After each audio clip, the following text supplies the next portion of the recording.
Senhor esteja convosco. Ele está no meio de nós. Proclamação do Evangelho de Jesus Cristo segundo Mateus. Glória a vós, Senhor.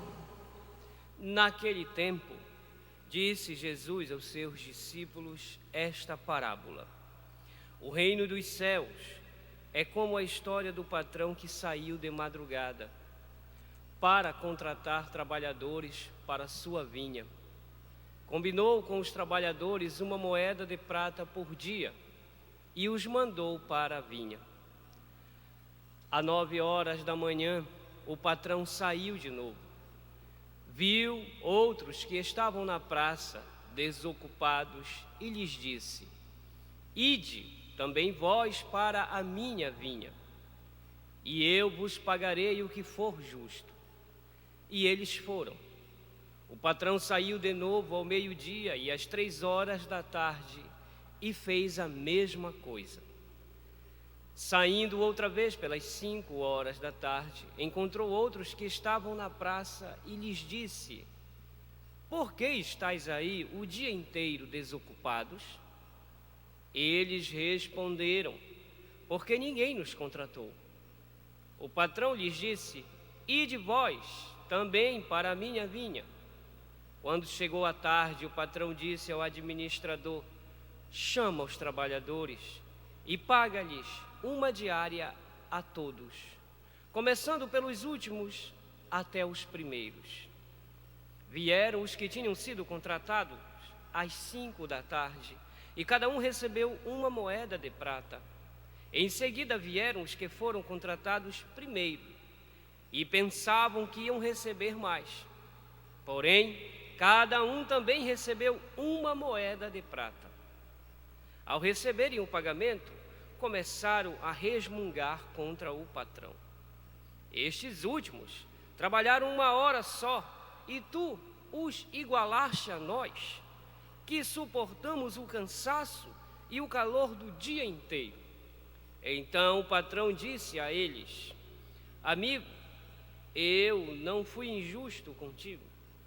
Não combinamos uma moeda de prata? Toma o que é teu e volta para a tua casa. Eu quero dar a este que foi contratado por último o mesmo que dei para ti. Por acaso não tenho direito de fazer o que quero com aquilo que me pertence? Ou estás com inveja porque estou sendo bom? Assim, os últimos serão os primeiros, e os primeiros serão os últimos. Palavra da salvação. Glória a vós, Senhor.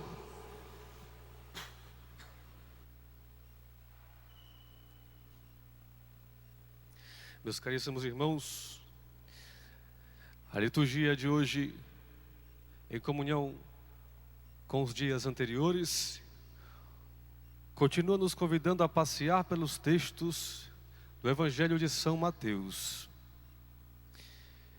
É sempre importante perceber e gravar no coração as acentuações muito próprias que cada evangelista dá, né, em seu evangelho,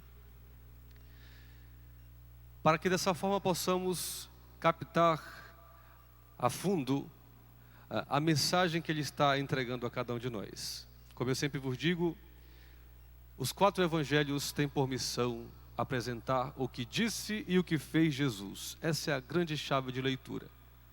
No entanto, cada um coloca aí alguma acentuação própria que está vinculada ao contexto dos destinatários do seu evangelho.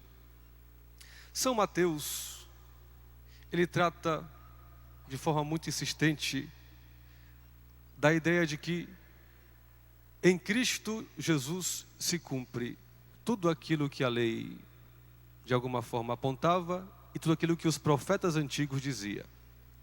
Então Cristo é aquele que vem, ao mesmo tempo, levar a lei à plenitude e o seu cumprimento, e também vem concretizar aquela esperança do povo de Israel que tanto foi anunciado pelos profetas. Um outro tema que é muito forte no Evangelho de São Mateus é o tema da justiça do reino dos céus. E ele insiste muito nessa ideia, que aparece de forma muito intensa no Evangelho de hoje. São Mateus quer ajudar a comunidade a entender como é que funciona a justiça do reino dos céus, a justiça de Deus. E para isso, São Mateus apresenta como um grande pedagogo, entre aspas, o próprio Cristo. Cristo é o rosto da justiça do Pai que se faz presente na terra. Quer entender como é que funciona a justiça do reino do Pai? Basta olhar para o Filho. E hoje na parábola nós percebemos que por vezes há uma dicotomia entre a justiça meramente humana e a justiça divina. Nós vemos aí que a leitura apresenta, no contexto alegórico, não é? Trabalhadores que são convidados em horas diferentes, para servir, para produzir. Observem vocês que somente o primeiro grupo que foi convidado, no diálogo se expressou claramente quanto eles iam receber.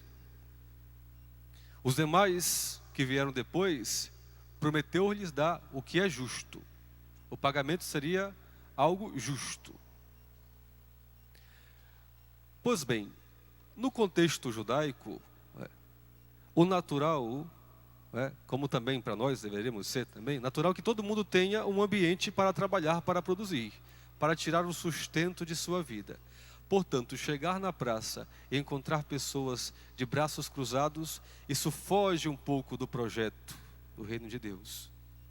Porque no reino de Deus não há espaço para estar de braços cruzados. Todos nós somos convidados a colocar a mão na massa e cooperar com a graça de Deus para que o reino floresça. E Deus é muito maravilhoso, porque Ele nos convida a fazer parte desse projeto, nos convida a construir juntamente com Ele esse projeto. No final da jornada de trabalho, eis que vem a grande pedagogia de Deus, que de alguma forma nos deixa um pouco desconcertados. Na lógica meramente humana, cada um recebe de acordo com aquilo que produz. Não é assim?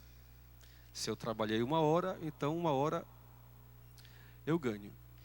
Na lógica do reino dos céus, as pessoas, elas recebem aquilo que necessitam.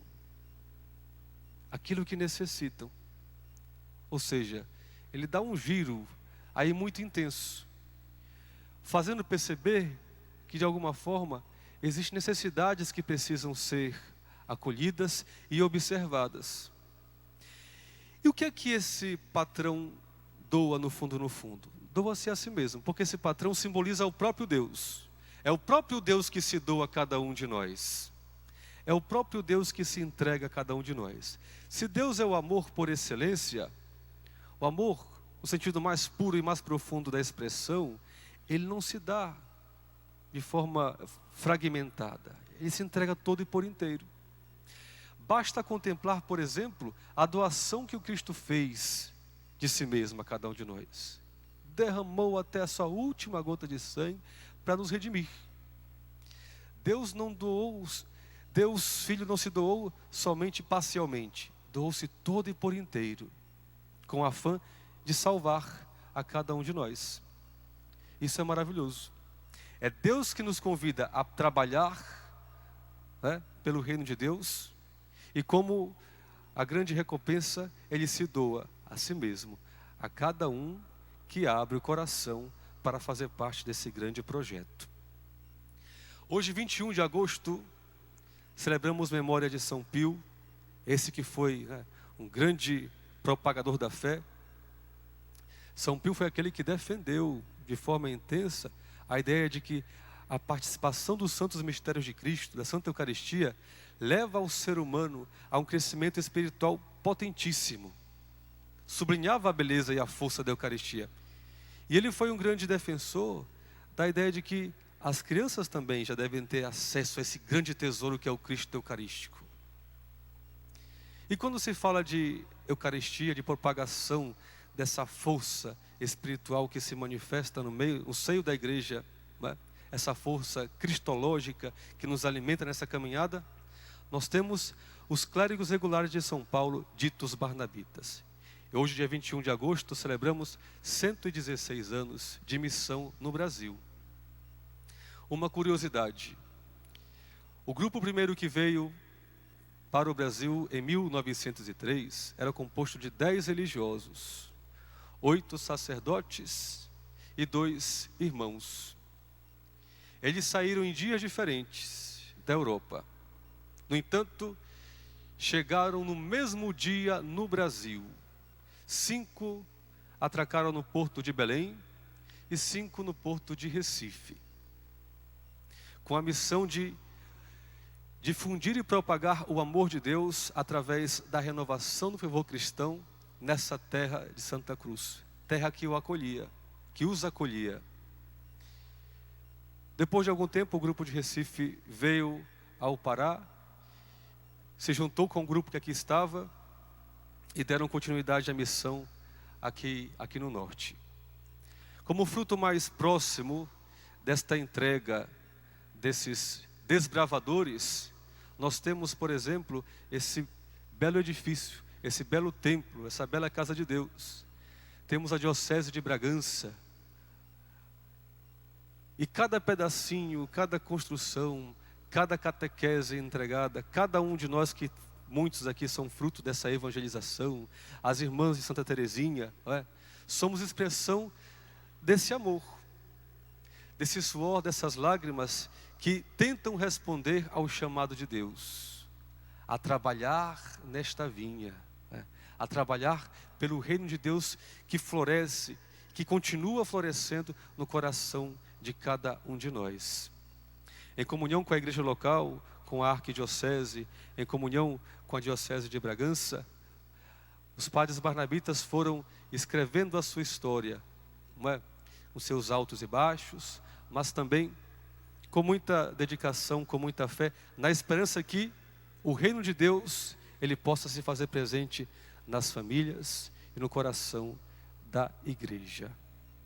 Façamos hoje oração pela família dos padres barnabitas, para que eles, iluminados pela sabedoria dos céus, em comunhão com a igreja local, com os nossos bispos, em comunhão com o sentir dos fiéis, possamos celebrar muitos e muitos anos de missão, de entrega e de evangelização. Amém? Louvado seja o nosso Senhor Jesus Cristo. Para sempre seja louvado, e sua mãe Maria Santíssima.